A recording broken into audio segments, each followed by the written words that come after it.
नमस्कार दोस्तों, आज फिर से हम आए हैं डॉक्टर रवि शेखावत जी के पास, जो वैदिक होम्यो हॉस्पिटल के डायरेक्टर हैं, होम्योपैथिक साइकेट्रिक और नशा मुक्ति में काम करते हैं। आज हम उनसे जानेंगे नशा मुक्ति के बारे में। नमस्कार सर। नमस्कार सर, आज आप अपने नशा मुक्ति और साइकेट्रिक के बारे में बताएं। नशा मुक्ति और साइकेट्री के अंदर हमने 2009 से काम स्टार्ट किया है और 2013 के अंदर हमने इसमें एडमिशन फैसिलिटी चालू की थी।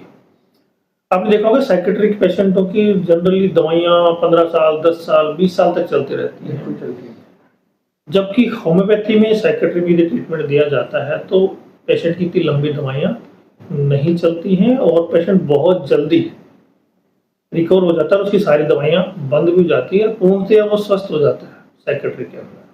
तो ये होम्योपैथी की साइकेट्री का एक अलग डिवीजन है, जहाँ पे हमारे यहाँ पे होम्योपैथी साइकेट्री से रिलेटेड सारी सुविधाएं उपलब्ध है।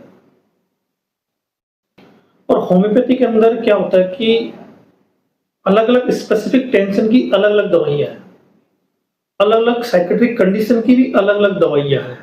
यदि पेशेंट को सही टाइम पे और सही तरीके से होम्योपैथी दवाइयाँ फॉलो करवा देते हो तो ये बहुत जल्दी पेशेंट इसको अचीव कर लेता है, सही हो जाता है पेशेंट बहुत जल्दी इसके अंदर। और रही बात नशा मुक्ति की, तो नशा मुक्ति के अंदर दो पार्ट में डिवाइड करो इसको।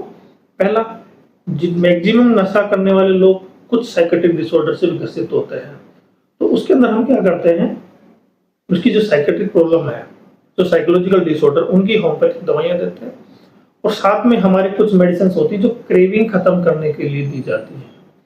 कोई सा भी नशा उसकी क्रेविंग खत्म करने के लिए, और कुछ उसका नेचुरोपैथी और आयुर्वेद पंचकर्मा का पार्ट होता है डिटॉक्सिफिकेशन का, तो वो फैसिलिटी हमारे यहाँ पे उपलब्ध होती है।